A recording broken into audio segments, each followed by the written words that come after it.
Chapter 271. When he first saw it, he was so startled by the magic power gushing out from the crevice that he didn't really focus on it. But as he conversed with Lorna, a fleeting glance towards that spot instilled a strange sensation within him. Too dense and dark. Was it like this before? While shadows were inherently dark and dense, there was something distinctly different about this one.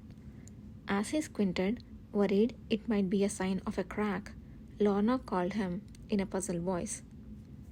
Sir Ale, you seem to have seen all there is to see. Is there something strange?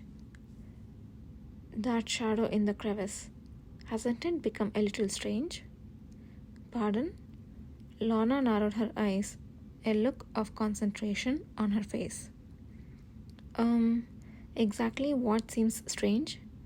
It seems to be the same as before. Either was unable to answer.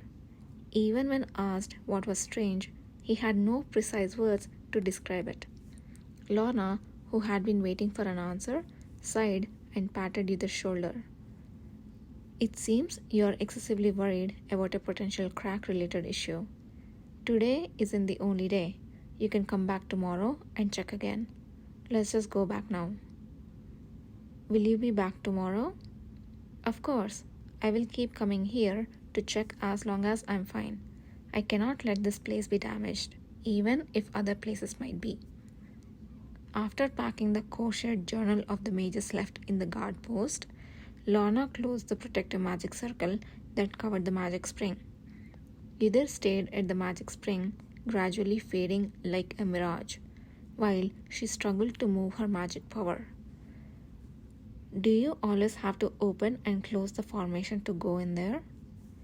Yes. If we don't, it might be invaded by others or monsters. But I'm worried the central control formation had been weakened too much due to damage. I need to repair it soon, but I'm not sure if I have the strength. After closing the formation, Lorna claimed that she had almost exhausted the day's accumulated magic power. Since becoming a mage in her childhood and undergoing consistent training for many years, she was one of the many mages who struggled to move even a single formation, which was a common occurrence in this world. Magic power deficiency. Either pondered on a problem he had never seriously considered before.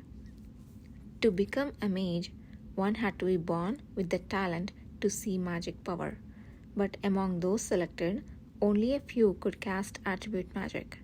Even fewer could perform powerful attack or defensive magic, and those who could do so received treatment no less than high nobility, regardless of their commoner origins.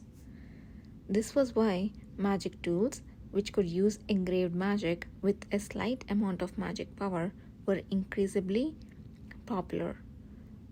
Either had always thought it was natural that the magic the present day mages could perform was less potent than the miracles said to have performed by legendary archmages.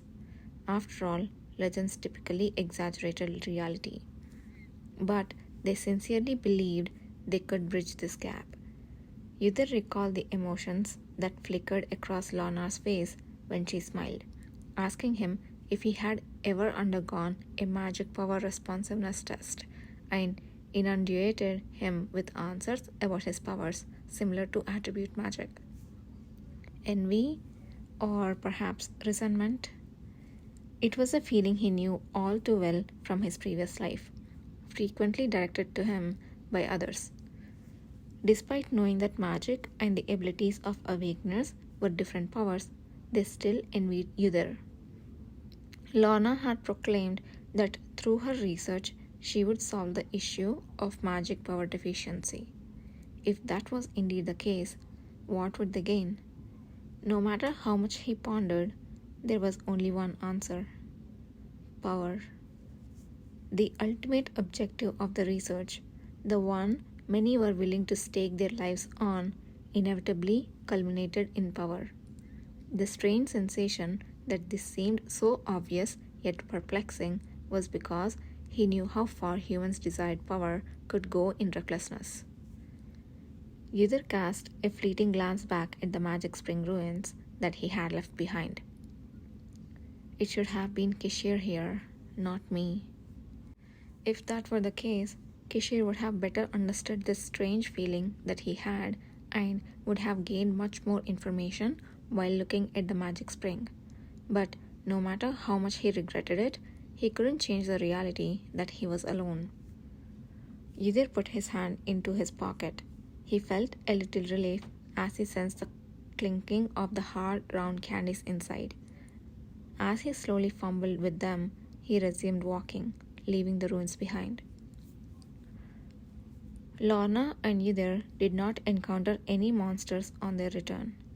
Lorna reported the results of their expedition to Union leader Mikkelin, who gave his consent for Yudhir to accompany Lorna to examine the ruins and their surroundings once a day.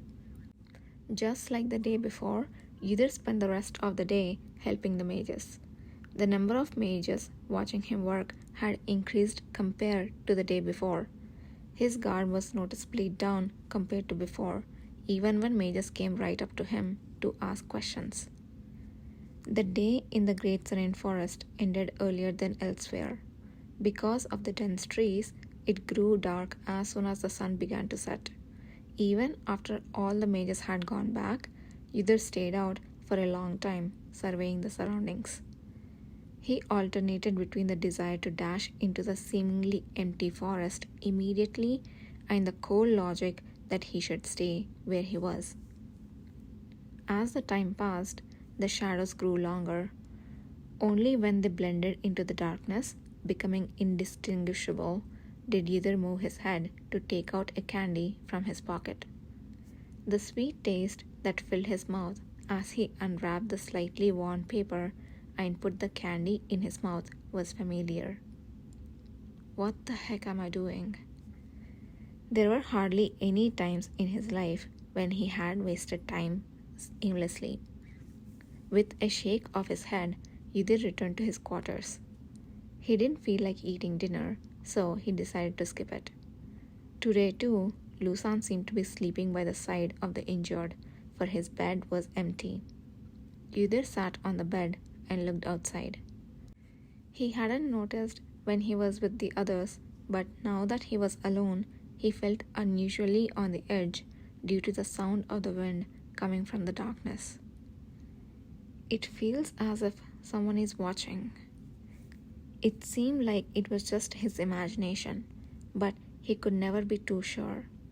He kept his sword, unusually left by the side of his bed, close to his body and closed his eyes. Then an unpleasant dream overwhelmed him. Someone seized his arm and yanked him back harshly. At the same time, a giant tail brushed past his face and crashed into the cliff. With a loud bang, a part of the mountain shattered, and screams echoed from all directions. The overpowering smell of blood made him so dizzy that he could barely stand. Yudhir exhaled heavily, glancing sideways. The one who had grabbed his arm, propelling him backward with surprising speed to avoid the monster, opened their lips, his face furrowed in a frown. "Be careful." He didn't bother to ask when they had arrived, nor did he offer thanks for his assistance. The others wouldn't expect such anyway. Kishir, looking paler than usual, released Yudhir's arm and scanned him briefly. His gaze lingered a few times on Yudhir's dust-covered face and abdomen, grazed and bleeding from an encounter with the monster. Before Kishir could comment on his injuries, Yudhir forcibly shifted his gaze and asked a question befitting of his deputy commander status. "I have never seen a monster that big before. I can't begin to guess where it came from."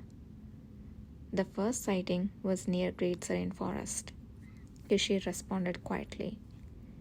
"They say it wasn't that big then, but it has been growing larger day by day to the size it is now." "Can it really grow that much in such a short time?" "We only know a fraction about monsters. It's possible that some could have such strange growth patterns. Wasn't the creature before them the most solid evidence of that? Suddenly, the blood on his frowning face caught his eye. It was a fresh wound, likely caused by a sharp spike on the creature's tail as Kishir pulled Yudir away. A monster as large as a small mountain was bigger and stronger than any monster they had encountered so far on the cavalry Western subjugation mission. Moans of injured members echoed around them, but the number of collapsed piles of stone made it almost impossible to locate them. A catastrophe, Yudir suddenly thought, gazing up at the bellowing monster that shook the sky. There would be no reason for such a monster to appear unless the world was on the brink of destruction. If they did not retreat from here, it was likely that all the cavalry members here would die or suffer equivalent casualties. They had fought back, trying to squeeze out every ounce of their strength that wasn't directly flowing to topple a mountain. Yet the monster, thought to be shattered and dead, rose again, even bigger than before, scattering its massive roar. The landscape of the entire West seemed to be changing at this rate. In such a situation, what use could Kishir be, even if he was here? Yudir acknowledged that his power was stronger than it appeared, but such a gigantic creature would be hard for even Kishir to strike. It might be too late to retreat now, but if the precious imperial family member were to die here, it would become an even bigger problem. Not that life could get much worse when one was constantly being criticized. Yudir sighed and opened his mouth towards him. The situation isn't looking good. Perhaps it would be better for the commander to withdraw first. Are you telling me to leave just after I arrived? Aren't you here to avoid death? In any case, I'll buy some time. Lead the other members and retreat. Yudir expected him to agree, but there was no response. When he turned his head, he was surprised to read a rare emotion on Kishir's pale, distorted face as he looked at him. I didn't come here to back down. He could feel a cold flame in his voice. You should retreat, Yudir El.